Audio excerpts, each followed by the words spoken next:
പരിശുദ്ധ അമ്മയ്ക്കും തിരുക്കുമാരനും കോടാനുകോടി നന്ദി പറയുന്നു. എൻ്റെ പേര് സിന്ധു ഡെൽസൺ, ഹസ്ബൻഡിൻ്റെ പേര് സി ഡെൽസൺ. വളരെ സന്തോഷത്തോടുകൂടിയാണ് ഞാൻ ഇന്നിവിടെ സാക്ഷ്യം പറയാൻ നിൽക്കുന്നത്. ഞാൻ 2019 മാർച്ച് 19 ആദ്യമായി ഉടമ്പടി എടുത്തത്. അതിനുശേഷം 2 സാക്ഷ്യങ്ങൾ ഈ പരിശുദ്ധ അൾത്താരയിൽ ഞാൻ പറഞ്ഞു. ഇത് 3ാമത്തെ എൻ്റെ സാക്ഷ്യമാണ്. ഒരുപാട് സന്തോഷത്തോടുകൂടിയാണ് ഞാൻ ഇവിടെ നിൽക്കുന്നത്. എൻ്റെ സാക്ഷ്യത്തിൽ ഞാൻ ഇവിടെ തുടങ്ങുകയാണ്. ആദ്യമായിട്ട് എനിക്ക് മാതാവിനെ 24 മണിക്കൂർ ഞാൻ മാതാവിൻ്റെ ഭക്തിയാണ്. അപ്പോൾ എനിക്ക് ചെറുതായിട്ടൊക്കെ ഞാൻ പാട്ട് പാടും. അപ്പോൾ ആ സമയത്താണ് എനിക്ക് വെറുതെ ഒരു ദിവസം ഇരുന്നപ്പോൾ മാതാവിനെക്കുറിച്ച് എനിക്ക് ഒരു 5-6 ലൈൻ എനിക്ക് ഇങ്ങനെ വന്നു എൻ്റെ മനസ്സിൽ. അപ്പം ഞാൻ അത് ഓടിപ്പോയി അത് എഴുതി വെച്ചിട്ട് എൻ്റെ മനസ്സിൽ തോന്നണ ഒരു ട്യൂൺ ഇട്ടിട്ട് ഞാനത് പാടി. മോൻ മ്യൂസിഷ്യനാണ്. അപ്പോൾ ഞാൻ അവനോട് പറഞ്ഞു, എനിക്കിത് കവർ സോങ് ചെയ്ത് റീല് ചെയ്ത് മാതാവിനെക്കുറിച്ച് എല്ലാവരും അറിയണം. അപ്പോൾ എനിക്ക് മോൻ അത് ചെയ്തു തരണം എന്ന് പറഞ്ഞു. അവൻ അതിലുള്ള കുറവുകളൊക്കെ തിരുത്തി എന്നോട് പറഞ്ഞു തീർച്ചയായിട്ടും ചെയ്യാമെന്ന് പറഞ്ഞു. അപ്പോൾ അതിന് ബാക്ക്ഗ്രൗണ്ട് മ്യൂസിക്കും എല്ലാം അതൊക്കെ റെഡിയാക്കി. എനിക്ക് പാടാനുള്ളൊരു സമയം സ്റ്റുഡിയോ ഒക്കെ റെഡിയാക്കണമല്ലോ. അപ്പോൾ അതിന് വേണ്ടി വെയിറ്റ് ചെയ്യണ സമയത്താണ് ഒക്ടോബർ 26 എൻ്റെ ബർത്ത്ഡേ ആയിരുന്നു. അപ്പോൾ എല്ലാവരും സാക്ഷ്യത്തിൽ പറയുമല്ലോ ഞങ്ങൾക്ക് ഇന്ന ഗിഫ്റ്റ് കിട്ടി എന്നൊക്കെ. അപ്പോൾ ഞാനും പറഞ്ഞു, മാതാവേ എനിക്കും അങ്ങനെ ഒരു ആഗ്രഹമുണ്ട്, ഗിഫ്റ്റ് വേണമെന്ന്. അപ്പോൾ എനിക്കെന്ത് ഗിഫ്റ്റാണ് തരുന്നത് ഒക്ടോബർ 26 എന്ന് പറഞ്ഞു. അന്ന് വൈകുന്നേരം രാത്രി മോൻ എൻ്റെ അടുത്ത് പറഞ്ഞു, അമ്മ ഇങ്ങനെ ഒരു സോങ് ഉണ്ട്, അമ്മ ഒന്ന് ട്രൈ ചെയ്ത് നോക്കുക, ഒരു ഫിലിമിലേക്കാണ്. അപ്പോൾ അമ്മ ഒന്ന് ട്രൈ ചെയ്ത് നോക്കുക ആ പാട്ട്. ഫിലിമിൽ വരുമോ എന്തോന്നൊന്നും എനിക്കറിയില്ല, എന്തായാലും അമ്മ ഒന്ന് ട്രൈ ചെയ്യുന്നു പറഞ്ഞിട്ട് അവൻ എന്നെ പാടി ഡയറക്ടർക്ക് അയച്ചു കൊടുത്തു. അപ്പോൾ ഡയറക്ടർക്ക് അത് ഒരുപാട് ഇഷ്ടപ്പെട്ടു. അതായത് എൻ്റെ ആ ഒരു വോയിസായിരുന്നു ആ ഫിലിമിന് വേണ്ടതെന്ന് പറഞ്ഞു. അത് എനിക്ക് ഭയങ്കര ഒരു അനുഗ്രഹമായിട്ട് അന്ന് എനിക്ക് തോന്നി. അതിനുശേഷം ആ ഫിലിം ഇച്ചിരി വൈകിയാണ് റിലീസാവുള്ളൂ എന്നൊക്കെ പറഞ്ഞു. അപ്പോൾ അതങ്ങനെ കണ്ടിന്യൂ ആയി ഇങ്ങനെ പോയിക്കൊണ്ടിരുന്നു. ഞാൻ പിന്നെ അതിനെക്കുറിച്ചൊക്കെ മറന്നുപോയി. പ്രാർത്ഥിച്ചുകൊണ്ടിരിക്കണം. അതിന് ശേഷം എനിക്ക് എപ്പോഴും 777 എന്ന നമ്പർ വരുന്നു. അപ്പം ഞാൻ എൻ്റെ ചേട്ടനോട് പറഞ്ഞു, എന്താണാവോ എനിക്ക് 7 എന്നുള്ള നമ്പർ എൻ്റെ മനസ്സിൽ വരുന്നതെന്ന് പറഞ്ഞപ്പോൾ ഡെൽസേട്ടൻ ഇങ്ങനെ മൂളിയിട്ട് അങ്ങോട്ട് വിട്ടു. പക്ഷേ 7-ാം തീയതി രാവിലെ ഒന്നും സംഭവിച്ചില്ല, ഉച്ചക്കും ഒന്നും സംഭവിച്ചില്ല. വൈകുന്നേരം ആയപ്പോൾ വീണ്ടും എൻ്റെ മോൻ പറഞ്ഞു, അമ്മയുടെ പാട്ട് ഫിലിമിലേക്ക് എടുത്തു, അത് ലിറിക്കൽ വീഡിയോ ആയിട്ട് ഇടാൻ അനുവാദം കിട്ടിയിട്ടുണ്ടെന്ന് പറഞ്ഞു. ഫിലിം അന്നേരം റിലീസായിട്ടില്ല. ആ പാട്ട് ലിറിക്കൽ വീഡിയോ ആയിട്ട് നവംബർ 11-ാം തീയതി അത് ഇട്ടു. പക്ഷെ അന്ന് ആ ഡേറ്റ് മുതൽ ആ സോങ് ഭയങ്കരമായിട്ട് ഹിറ്റെന്നല്ല മെഗാ ഹിറ്റായി. ഞാൻ മനസ്സിൽ പോലും ചിന്തിച്ചിട്ടില്ല. ഞാൻ മനസ്സിലോർത്തത് എൻ്റെ മാതാവിന് ഈ പാട്ട് എഴുതി മാതാവിനെ മഹത്വപ്പെടുത്തി ലോകം മൊത്തം അറിയിക്കുക എന്നുള്ളതായിരുന്നു. പക്ഷെ മാതാവ് തിരിച്ച് എനിക്കൊരു സമ്മാനം തന്നത് എൻ്റെ പാട്ട് ലോകം മൊത്തം അറിയിപ്പിച്ചു. അതിനുശേഷം ഇത് ജനുവരി ഫെബ്രുവരി ഒക്കെ ആകുമ്പോഴാണ് റിലീസാവുള്ളൂ എന്നാണ് പറഞ്ഞിരുന്നത്. പക്ഷെ അപ്പോൾ ഒക്കെ ഞാൻ എൻ്റെ മോനോട് പറഞ്ഞു, ഇല്ലടാ, അത് മാതാവിൻ്റെ പ്രത്യക്ഷീകരണത്തിന് മുൻപായിട്ട് ആ പടം റിലീസാവും, എനിക്ക് നല്ല ഉറപ്പുണ്ട്, ഇതെനിക്ക് എൻ്റെ മാതാവിൻ്റെ ഉറപ്പാണ് എന്ന് പറഞ്ഞു. പക്ഷേ ഡിസംബർ 5-ാം തീയതി തന്നെ ആ പടം ഹിറ്റായി, ആ പടം റിലീസായി. അതിപ്പോൾ ലോകമെമ്പാടുമുള്ള ആൾക്കാർ, എനിക്ക് ഫോൺ താഴെ വയ്ക്കാനുള്ളൊരു സമയമില്ല, അത്രയ്ക്ക് ആരാധകരും എന്നെ അറിയാത്ത ആൾക്കാർ വരെ എന്നെ വിളിച്ച് എനിക്ക് ഓടി വന്ന് മാതാവിനോട് സാക്ഷ്യം പറയണമെന്നുണ്ടായിരുന്നു. പക്ഷേ ഒരുപാട് ഇൻ്റർവ്യൂസ് ഉണ്ടായിരുന്നു. ഞാൻ ഫസ്റ്റ് ഇൻ്റർവ്യൂവിന് അറ്റൻഡ് ചെയ്ത അന്നാണ് ഇവിടെ മാതാവിൻ്റെ പ്രത്യക്ഷീകരണത്തിൻ്റെ ദിവസമായിരുന്നു. രാവിലെ 7 മണിക്ക് ഞാൻ ഇവിടെ വന്നു. 7.5 മണിക്കൂറോളം ഞാൻ ക്യൂ നിന്നിട്ടാണ് ഞാൻ ആ ഇൻ്റർവ്യൂവിന് അറ്റൻഡ് ചെയ്തത്. അത്രയേറെ എന്നെ മാതാവ് മഹത്വപ്പെടുത്തി. എത്ര നന്ദി പറഞ്ഞാലും മതിയാകത്തില്ല. അതിന് എന്നെ സപ്പോർട്ട് ചെയ്ത് എൻ്റെ ചേട്ടനോടും ഇതിനെനിക്കൊരവസരം ഉണ്ടാക്കി തന്ന എല്ലാവരോടും ഞാൻ ഈ അവസരത്തിൽ നന്ദി പറയുകയാണ്. ഇനിയും മാതാവിനെ ഉടമ്പടി ജീവിതം ഞങ്ങൾ മുന്നോട്ട് കൊണ്ടുപോകും. ഒരുപാട് കാരുണ്യപ്രവൃത്തികളും ഒക്കെ ഞാൻ ചെയ്യാറുണ്ട്, ഭക്ഷണം വെച്ച് കൊടുക്കാറുണ്ട്. എൻ്റെ മക്കളെ പൂർണ്ണ വിശ്വാസത്തിലേക്ക് കൊണ്ടുവരാൻ എനിക്ക് മാതാവ് അതിനുള്ള കൃപ നൽകണം. ഇൻ്റർവ്യൂവിന് ഞാൻ പോകുന്ന സമയത്ത് ഒരുപാട് പ്രാർത്ഥിച്ച് ഉടമ്പടി തൈലവും തേനും ഒക്കെ കഴിച്ചിട്ടൊക്കെയാണ് ഞാൻ പോയത്.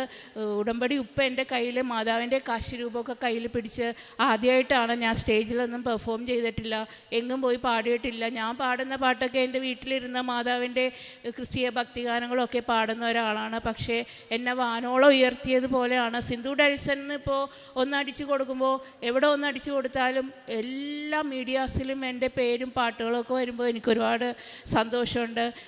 തിരുക്കുമാരനും പരിശുദ്ധ അമ്മയ്ക്ക് ഞാൻ കൊടാനോടി നന്ദി പറയുന്നു. കാരുണ്യ പ്രവൃത്തി ചെയ്യുന്നേ. ഞാൻ ഉടമ്പടി എടുക്കാൻ വരുമ്പോൾ പത്രം കിട്ടുമ്പോൾ അതെല്ലാം ഓരോ വീടുകളിലാണ് നടന്ന് കൊടുക്കുന്നത്. പിന്നെ എൻ്റെ ചേട്ടൻ ആഴ്ചയിൽ ഇവിടെ വരും.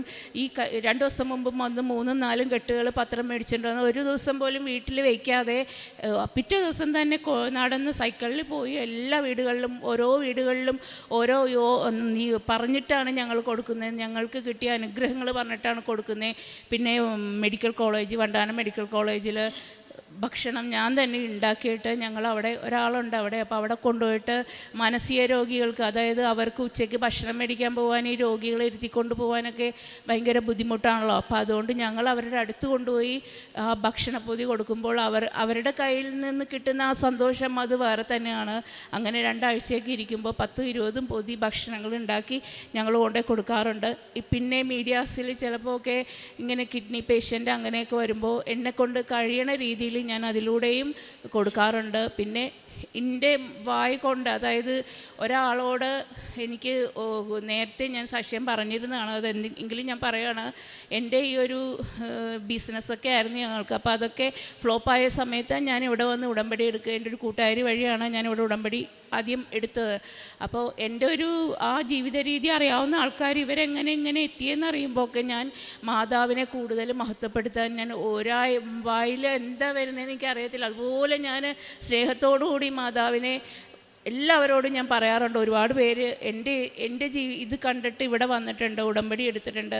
അവർക്കും സൗഖ്യവും രോഗസൗഖ്യവും കിട്ടിയിട്ടുണ്ട്. ഞാൻ വയ്യാത്ത ചേട്ടനാണെങ്കിൽ വയ്യാതെ പത്രം കൊടുക്കാൻ പോകുമ്പോൾ ആരെങ്കിലുമൊക്കെ വയ്യാതെ ഉണ്ടെന്നുണ്ടെങ്കിൽ അവരുടെ അടുത്ത് പോയി പ്രാർത്ഥിച്ച് അവർക്ക് തൈലോട്ട് പ്രാർത്ഥിച്ച് കൊടുക്കും. ഭയങ്കര ഇതാണ്. എൻ്റെ ചേട്ടനാണ് എന്നേക്കാൾ കൂടുതൽ ആത്മീയതയിൽ, ഞങ്ങൾ കുടുംബത്തോടെ പ്രാർത്ഥനയെല്ലാം ഉണ്ട്.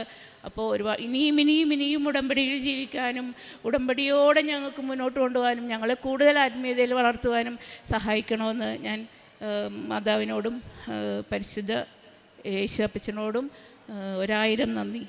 ആത്മീയമായിട്ടെന്ന് പറയാനാണെന്നുണ്ടെങ്കിൽ ഞങ്ങൾ ആഴ്ചയിൽ ഞാൻ കുമ്പസാരിക്കും, പിന്നെ ബൈബിൾ വായിക്കും.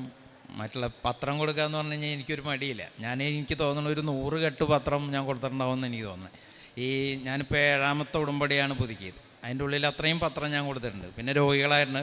ഇപ്പോൾ കഴിഞ്ഞ പ്രാവശ്യം ഞാൻ പുതുക്കിയപ്പോൾ ഞാനൊരു വണ്ടാനം മെഡിക്കൽ കോളേജിൽ ഒരു കേബിളിൻ്റെ വർക്ക് പോകണ ഒരു പയ്യൻ, അവൻ ഷോക്കടിച്ചിട്ട് അരയ്ക്ക് താഴെ തളർന്ന് കിടക്കുകയായിരുന്നു.